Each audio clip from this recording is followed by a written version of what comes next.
Охрид, главната туристичка дестинација во земјата која секоја година привлекува илјадници домашни и странски туристи годишно. Познат е и како градот на светлината, бисерот на Македонија, а поради големиот број на цркви и манастири и како балкански и европски Ерусалим. Има точно 365 цркви и манастири и тврдина за која се вели дека нема слична на неа никаде во светот. Познат е и по Охридскиот бисер кој е уникатен. УНЕСКО има напишано дека како природно и културно богатство е суперлативна природна појава, а Охридското езеро кое постои околу 2 до 3 милиони години обезбедува за солниште на над 200 ендемски видови растенија и животни. Сместен на брегот на езерото, градот Охрид е еден од најстарите населби во Европа. Изграден главно меѓу 7 и 19 век, во него се наоѓа најстариот словенски манастир Свети Пантелеимон и повеќе од 800 икони во византиски стил, кои датираат од 11 до 14 век. Но оваа убавина и културно-историска вредност изгледаат беззначени за оние кои профитот го ставаат над се, дури и над законите. Еден од нив е и Нефи Усеини, советник на општина Охрид и бизнисмен.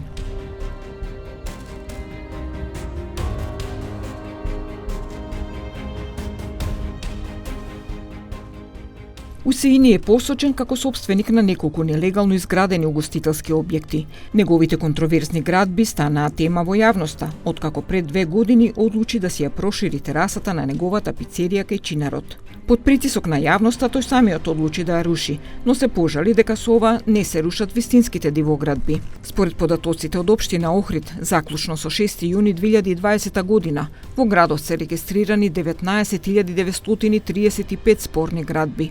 Од нив за 15.939 се поднесени барања за легализација. Од тие 19.935 објекти, 5.806 барања се одобрени, 2.544 се одбиени, а 11.585 се во процедура. Состојбата со бесправно изградените објекти во Охрид е, како што е општо познато на целата македонска јавност, поприлично фрапантна. Голем дел од тие објекти се фактички бесправно изградени објекти и после 2011 година. Меѓутоа, државата тогаш пробала на некој начин да ги воведе во некаква правна рамка тие бесправни објекти со законот за легализација. Меѓутоа, состојбата на терен е дека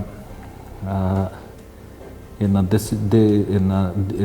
дисфункционалност на еден цел систем годините наназад не може да се реши само со еден закон и ефектот од тој закон е скоро никаков.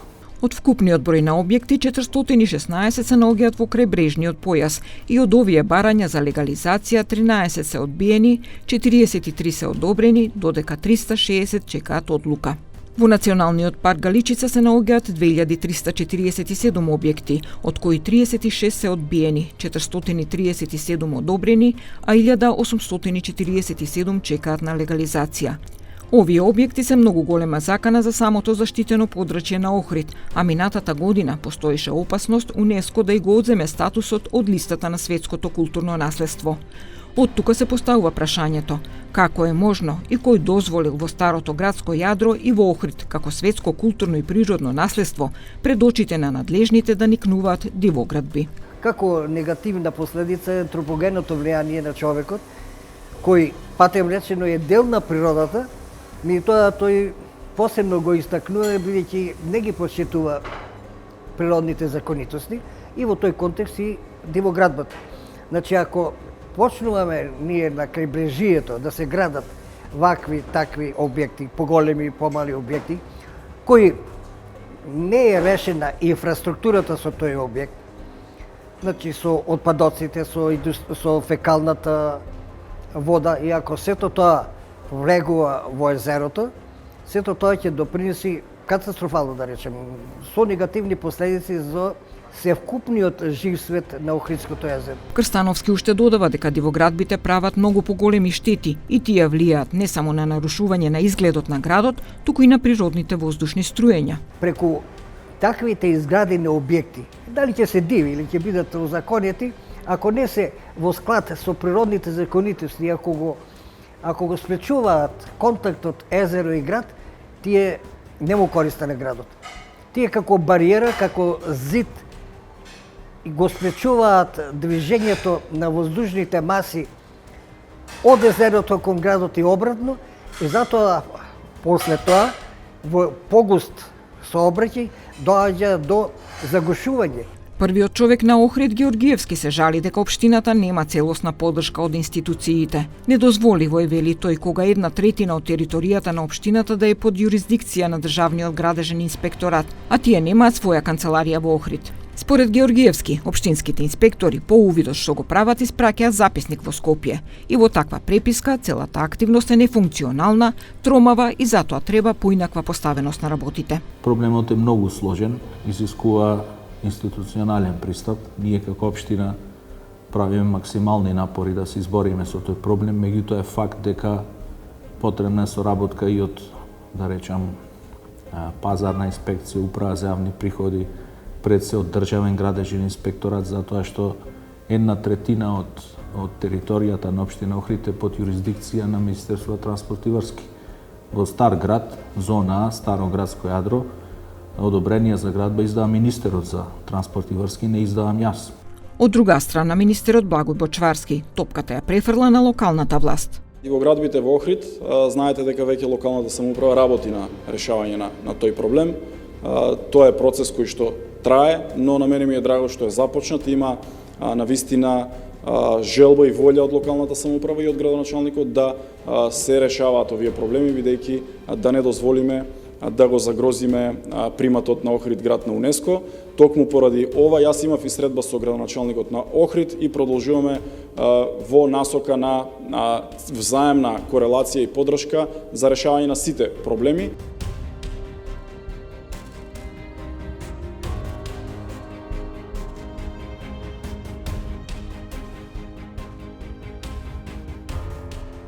Дивоградбите не се карактеристика само за Охрид. Тие се голем проблем и во другите општини. Министерот Бочварски вели дека општинските инспекции треба сами да се справуваат со дивоградбите. Јас апелирав и ќе апелирам уште еднаш сите градоначалници да ги превземат своите ингеренции во насока на ставање на ред во урбаните средини и секако ставање на ред за да не ни се случува повеќе еден ваков урбан хаос, а ние преку законските регулативи и легислативи кои што ќе ги носиме во иднина, ќе придонесеме за да направиме еден силен фронт во борба против ваквите појави кои што ги има во државата. Но наспроти ова, скопскиот градоначалник Шилегов пак тврди дека општините немаат ингеренции над дивоградбите. И како што апелира и министерот, и скопскиот градоначалник со повик до институциите. Топката и натаму се префрла. Градот нема ингеренции за дивоградбите, тоа да неколку пати го напоменувам. За жал нема ингеренции на дивоградбите. Аналитиката кажува дека има околу 140 објекти на територија на целиот град. Јас само повикувам сите институции да се работиме својата работа во рамките на своите обврски кои што ги имаме. Според последните податоци на Државниот завод за статистика, само во текот на 2019 година на територијата на Република Македонија се регистрирани 866 бесправно изградени објекти. Според видот на објектот, нелегално се изградени 160 објекти за домување, 94 доградби, надградби и адаптации, 55 деловни објекти, 64 гаражи, 196 огради, 14 скалила, 27 тераси, 46 летни тераси, 92 настрешници, 14 временски објекти и 104 помошни објекти. Најголем број бесправно изградени објекти или 98,4% се во приватна сопственост. Само во Скопје во минатата година вкупно биле изградени 153 дивоградби од различни видови на објекти. Според бројот на дивоградби следува Кавадарци со 85, потоа Струмица со 73, Штип 64, потоа следува Охрид со 59, Куманово 53, Струга 46 и така натаму. Ако се погледне по годините наназад, ќе се забележи дека во минатото никнувале голем број објекти, приватни куќи, доградби и надградби кои се граделе без дозвола. Во 2018 статистика на ниво на цела држава бележи 955 нелегални објекти. Во 2017 изградени се 762 објекти без дозвола. Во 2016 година никнале 1037. Во 2015 како дивоградби се заведени 1061 објект. Во 2014 регистрирани се 1075. Во 2013 година 1275.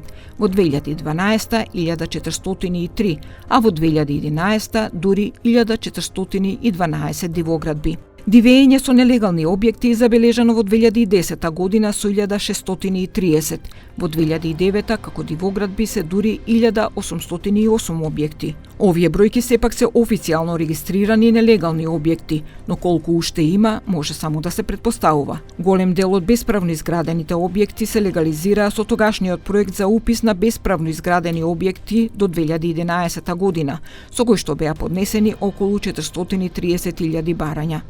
Легализацијата заврши на крајот на 2018 година, а претходниот министер Горан Сугарески изјави дека процентот на легализирани дивоградби е на ниво од околу 40% или околу 186.000 објекти.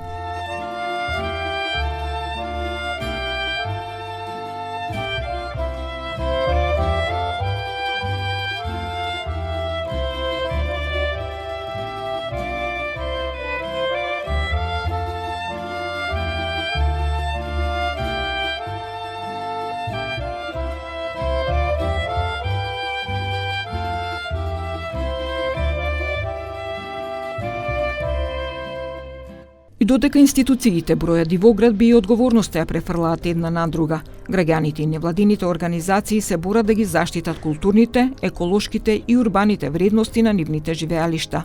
Во оваа борба Охрид секако дека е најзначаен заради важноста да се зачува статусот на заштитен град на УНЕСКО.